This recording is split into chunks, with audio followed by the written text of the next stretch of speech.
Well, hello. Good evening.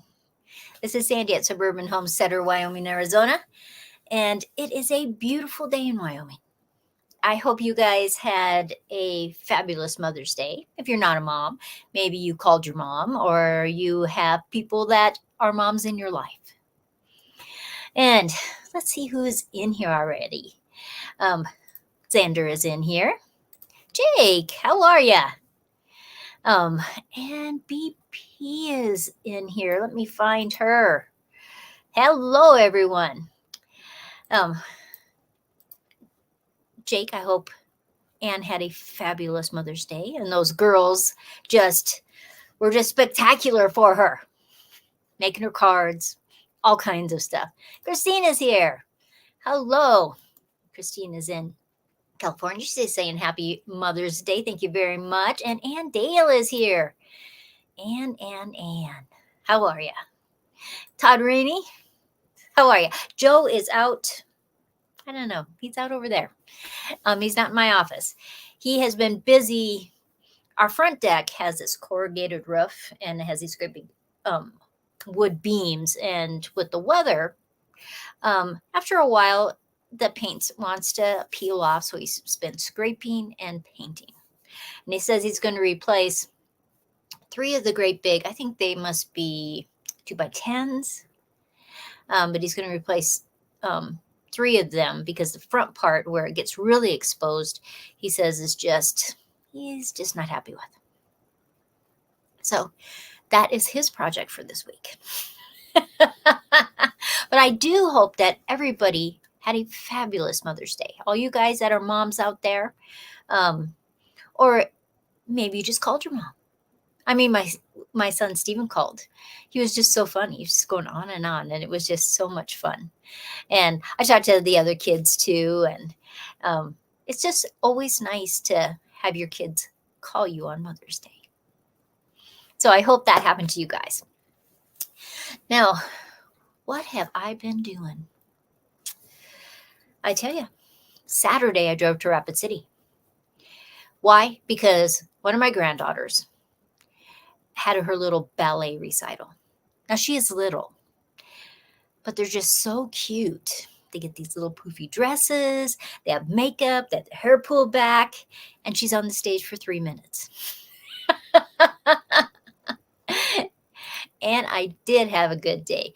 Oh, BP says, traveled back to Arizona yesterday. Hoo-hoo, I bet you it's hot. I've been watching Yuma weather, and it has, other than a few days that it was cloudy and it was in the high 70s, it's been pretty warm there. So I hope Arizona is good for you, though. Seriously. I miss some of my friends from Arizona, but honestly, we have been so busy. It's just like boom, boom, boom, boom, boom. But that's happens especially when that first month that you're back.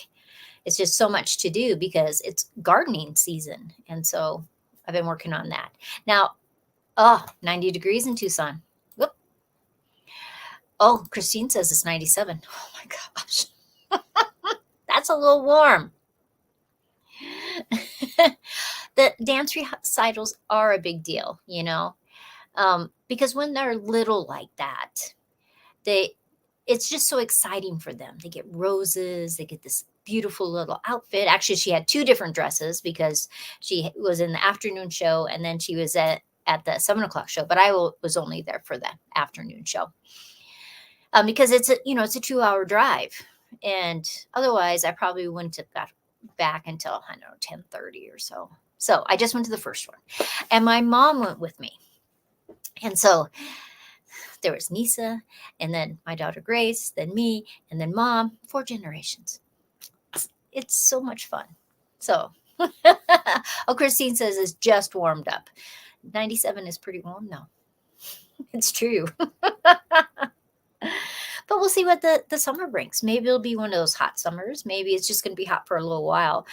My one daughter that lives in Portland, she says it's just extremely hot there and hotter than what they usually have. I talked to her last night and she said it's just been baking. So they went out camping for part of this weekend. And Angie is here. Hello, worked hard in my yard today. Tired, sore, sunburned. I can understand that. Oh, Todd says that the raised bed is looking awesome. That is so good. This weekend, my biggest raised beds, my tallest ones, they're about 3 feet tall, and they're 4x6. Joe and I had moved them from one part of the garden, and we literally stood them up and rolled them because they're just way too heavy to carry. And one part that we had to go through, we would have had to turn it on its side anyway. So I had put branches and leaves and some not so good soil and and some organic charcoal, some biochar, and then all kinds of my compost from my compost pile. But anyway, I planted my potatoes in there this weekend. And so I pushed them down in there, covered them up, and then I have probably about a foot before the top of it. And so I'm actually going to put a layer of straw, let the leaves get up through there, and then I'll put another layer of straw. So it'll be straw all the way up. And it should be really easy harvesting my potatoes. I planted, well, a few of the little tiny ones. I put 3 in a space, but 24 plants is what I'll have for sure. The little ones will give me some little plants, so there'll be a little bit more, but I think it should work good. It's got a lot of sun right there, and that was the reason why I moved it, because it has sun from early morning, basically all through the day, and so I thought that would be great for the potatoes. Oh, so in Arizona, they're reporting they aren't going to have much of a monsoon this summer. We didn't have a good one last year either. Well, time will tell. That's what I always tell Joe. Time will tell. And Anne is here. Good evening and happy Mother's Day to you. Just finished watching your member video. Love the garden tour.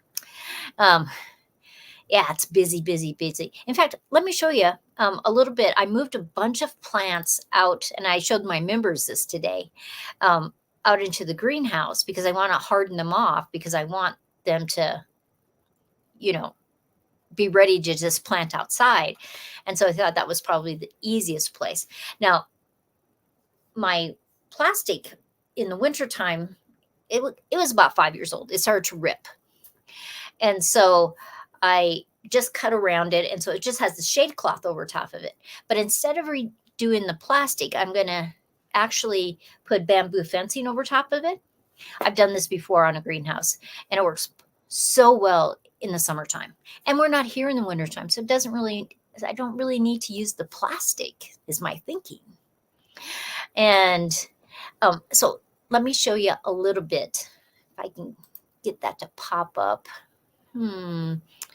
So these are the tomato plants that I planted today. I don't know why I can't get that to, let's try that one more time. I was trying to make it so that it would just show that.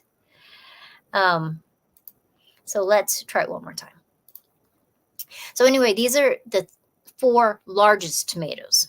So the first 2 are just starting to flower. These 2 I have been pollinating. I've been shaking the flowers, and so there's actually tomatoes on there.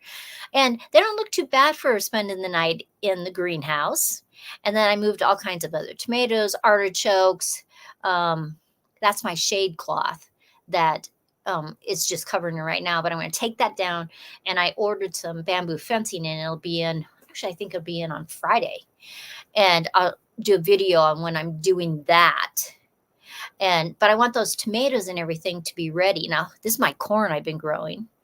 And I know people tell me you can't transplant corn, but I have done it many times. So, but they're like 6 inches tall, but there's all kinds of stuff I brought out. Now, the loofahs did not look good this morning, but I checked them this afternoon. The leaves have just spread back up, and they are perfect. And so, the garden, let me show you one more thing about the garden. Let me get back there. Those are some of my apple trees. And this are 2 maples. And in the fall, they are like a fiery red. And so those would be pretty. And I haven't planted those yet, so I'll do that this week too. So those are all my, let me move that, all my apple trees. when I had done a video, 85 apple trees. And then this afternoon, I grafted 50 apple trees. So that's 135 apple trees. I have some plans, and I'll have to let you know about that. Sandra says, well, I can't, my tomato plants look like that. They will. It just takes a little bit of time. It's crazy. Angie says, all of mine and your raspberries are growing like crazy. I have raspberries that are coming up from the ground, but none of my raspberries actually have leafed out. And they just, but I have to tell you, there's like this much piles of leaves on them. So that keeps the soil a little bit colder. So my raspberries get ripe a little bit later, which I like. And so it's just something, you know, if you don't have that mulch, the leaves will come out faster. Sandra says, oh, wait, I know why. Little helping hands. Oh, that can happen. Yes. So, but I am happy so far with the garden. The brassicas and the Swiss chard are settling in. The garlic is getting larger. Onions are getting larger. I have a lot of stuff to plant still, though. And this year, for something different, I am actually going to, I already planted my onions, not only in my containers, but over at the community garden, I planted lots of onions in the soil. But this year, I'm actually going to plant carrot seeds in between the rows of onions. I've done some research. Usually I do my carrots with my radishes or carrots with lettuce. But this year I am going to do carrots with onions. And we'll just see how that is. Henry Leslie Vermont, hello. How are ya? Good to see ya. Christine says, does anybody have suggestions on gophers and moles? Well, we have voles here sometimes. And the thing that made a difference for me, for my yard, well, one, Joe sent those things that look like smoke bombs. They're long and skinny, and you put them down the hole, and that will make them go away. But I had read that voles, gophers, things like that, mice, they don't like daffodils, which sounds weird. Deer, antelope don't like daffodils. They'll eat your tulips. And probably if it was just one of those dry, hot summers and nothing's growing except for your yard, they'd probably eat the daffodils. But I planted daffodils everywhere. I planted them by my fruit trees. I planted them by my flower beds. I planted some of them just in my grass so that in the springtime it comes up. And after the first year of them flowering, I have not had a vole, a mole. I haven't had deer or antelope in my yard, and they're in the neighbors' yards. And I honestly think it's the daffodils. They don't like the smell. They don't like the taste of them. And I just find that just perfect because I love daffodils. But some of my fruit trees, there is just like this ring of daffodils around them because I had seen that it was good for your apple trees. It would stop the voles and mice and anything that might chew on, especially a young apple tree.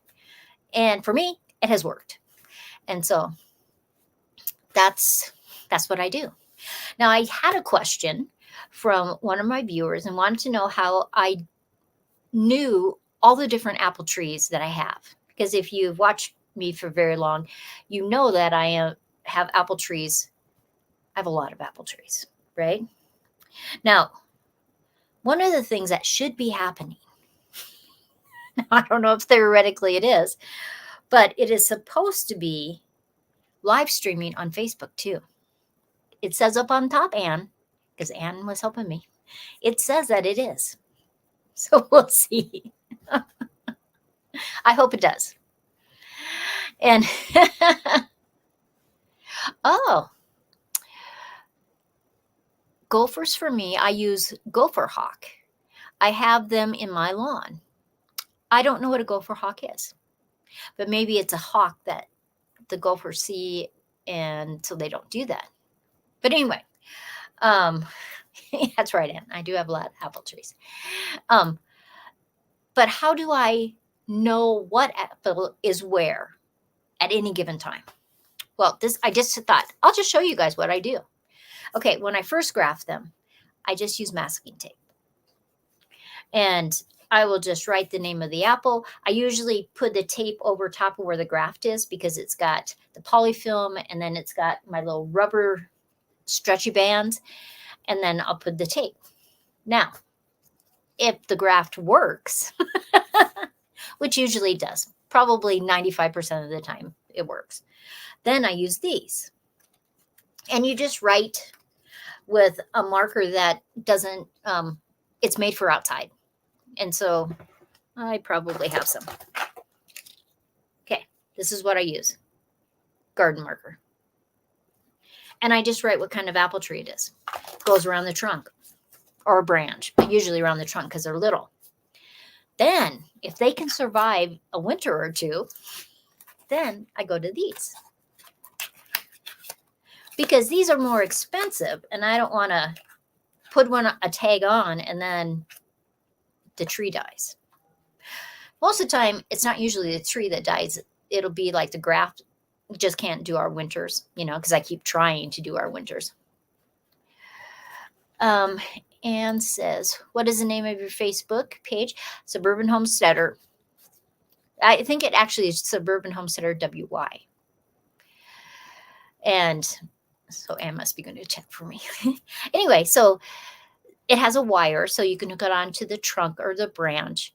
And you literally can write, the metal is soft. And so I can literally write what type of apple tree it is. And put the wire through the 2 holes, twist it onto a branch, and mark it on my map, because I have a garden maps. And then I'll know exactly where they are. Because it's frustrating if you don't know what apple trees are. When you buy them in the store, they have plastic tags. Those can rip off in the wintertime. So I just find that's the way I do it. So I hope that answers the question from one of my subscribers. And Hamilton Homestead is here. Hello, how are you guys? Thanks for coming in. That's very sweet of you. And so I thought, well, I'm going to say how I do that because I had people that had asked me.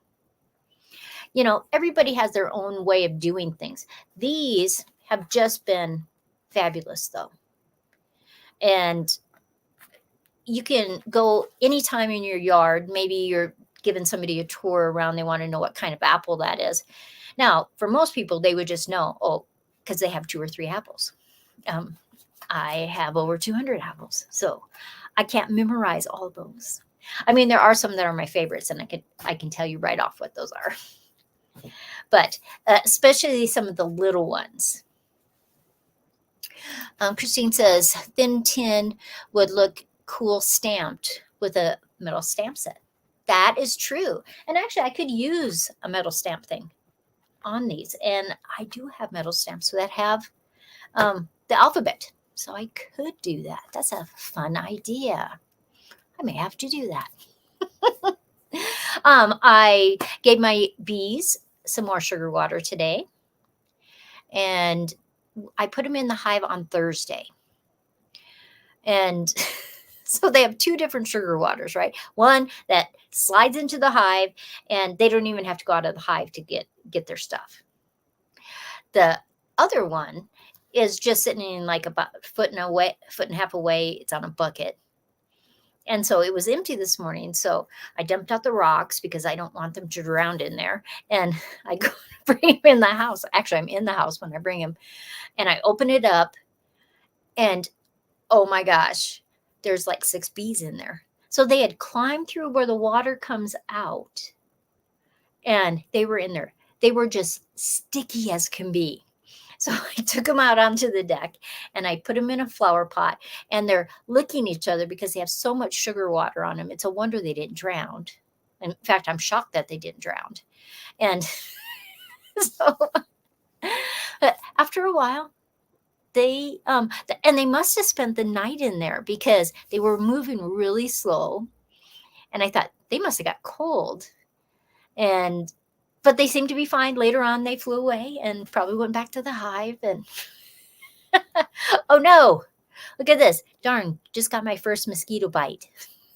I hate mosquitoes. That's right. Oh, yay. Watching you in stereo. Good, good. I just wanted to make sure that it was working right. So I appreciate you guys looking for me. And look at here. Kentucky woman. Hello, Charlene. How are you? Thanks for stopping in. Yay. Okay, so what else? I told you about the ballet recital, the greenhouse. So if my bamboo comes in on Friday, this weekend I will do the bamboo and I'll do the video. And oh, good. Anne says, I see you on Facebook. Yay.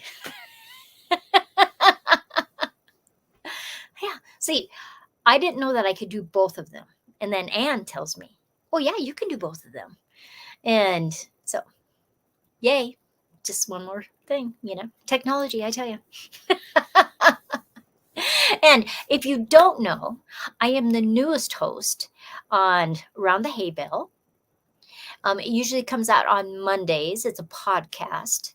I think there was a little technical difficulties this Monday. And so I think they're going to figure that all out and it'll pop up. And when it does, I'll share that. And then on Fridays, we have a live that's called Hey Y'all Hey. It's a radio program. It's half hour. There's 4 of us. And Dale is one of the hosts also. So yay, we have Ann Dale, we have Casey from Ormsby Farm, and we have Monica from Bland's. Now I've lost it. Bland's Land. I've lost it. Oh, she's gonna be mad at me because I forgot. And don't tell Monica that I forgot the name of their ranch, their farm. That's horrible. Yeah, and it's called Round the Hay Bale. Yes. Anyway, but I'm their newest. Oh, here it is. Bland's Promised Land Ranch. I don't know why my brain would not think of it, but oh, she's going to tell. So, but on Mondays, it's Round the Hay Bale, and the radio show is on Fridays at 10 o'clock on Fridays. So I'm just so excited about being part of it. And so we are diving deep into all these different things about homesteading. So this week, we were talking about water glassing eggs. Next week's on Monday, the program will be about incubating chicken eggs and duck eggs and turkey eggs, emu eggs. So it will be very exciting. And I'm just so excited to be part of it. I'm seriously excited about being part of it. Now, tell me in the chat, have you guys planted all your gardens? Do you just have some of it? Is it too cold to plant your garden? Are your gardens almost ended? Because some people really, like some parts of Arizona, some of their gardens are just winding down because then it's going to be really, really hot. And then when it gets later in the season, they will start again. So tell me in the chat where you guys are.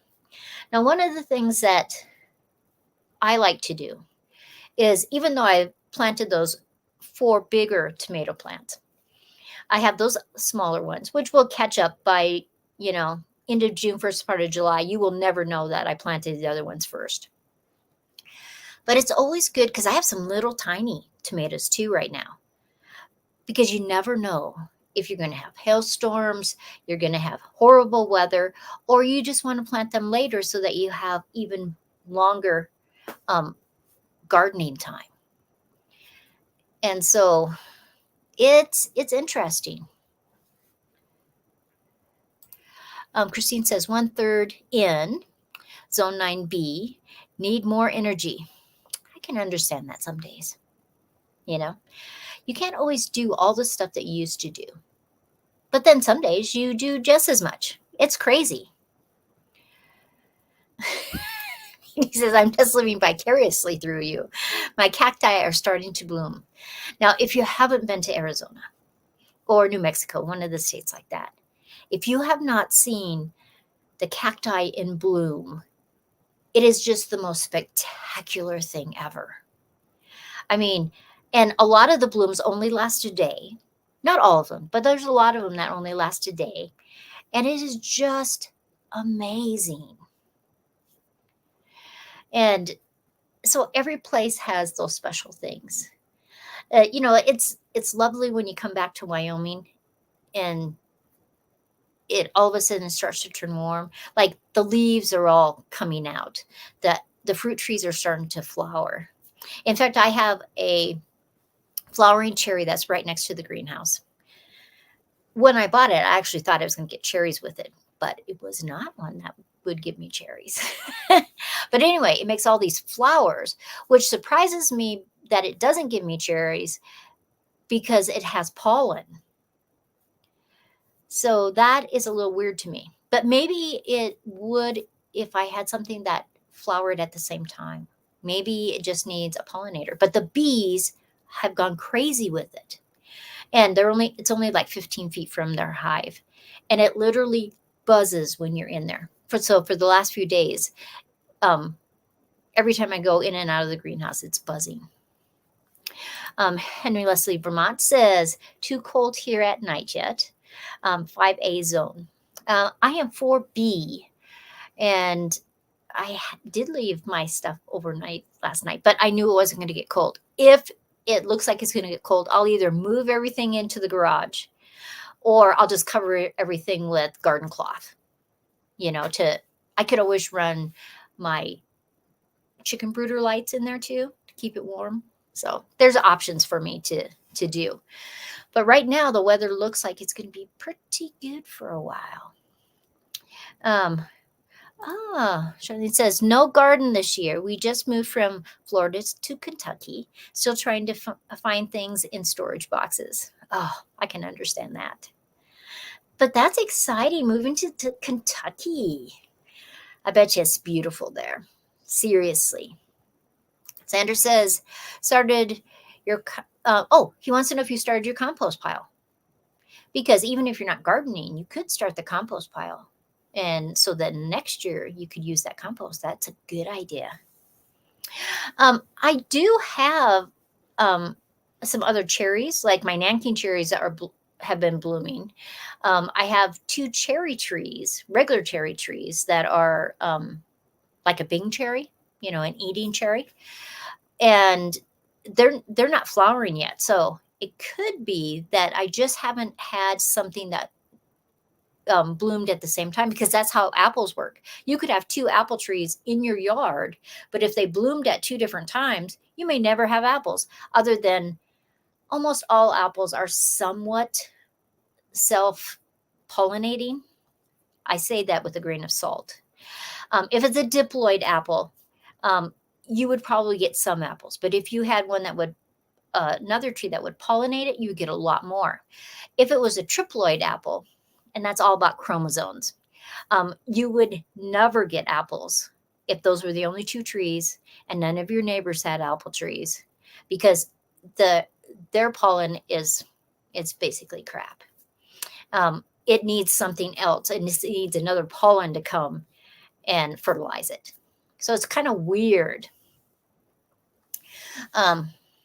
Henry Leslie Vermont says we cover as well.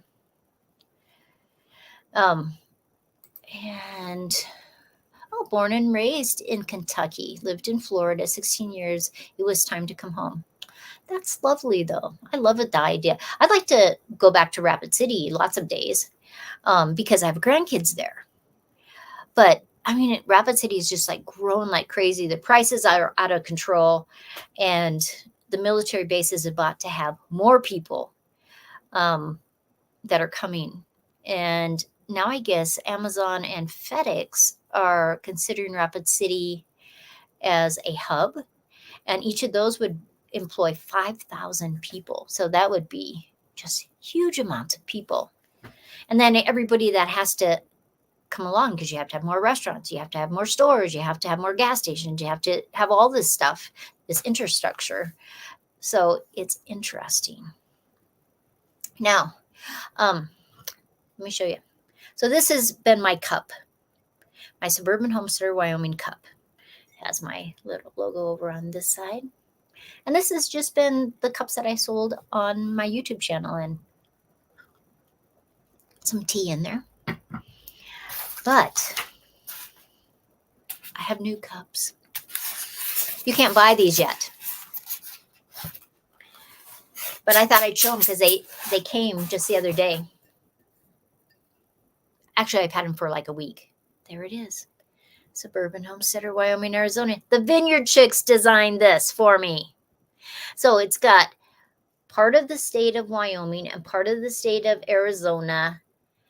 And that's a cacti. And right there is the state flower of Wyoming.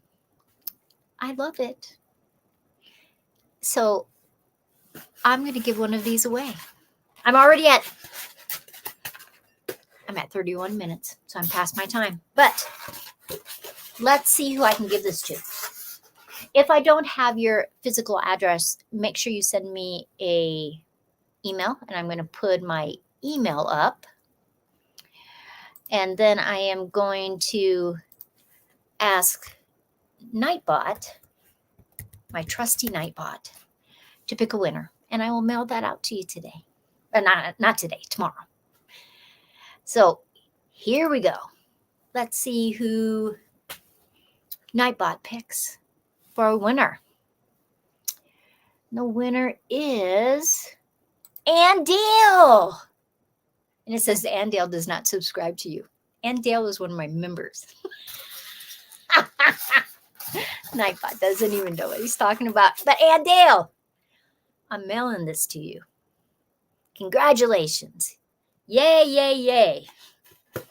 Andale, if you guys don't know, I'm pushing it back in the box. Andale and I are kind of like peas in a pod. That's what we always say. So I'm totally excited that she is my winner. So, Ann, I will mail this to you, and I have your address.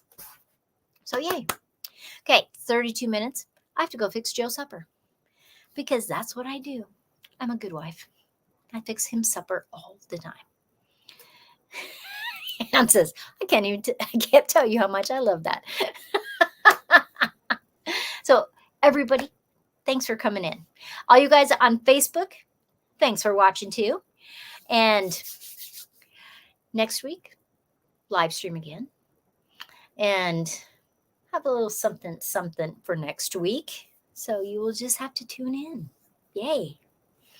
And you guys have a great week. I so appreciate all you guys. And thanks for coming in. And I will see you next time. Bye, everybody.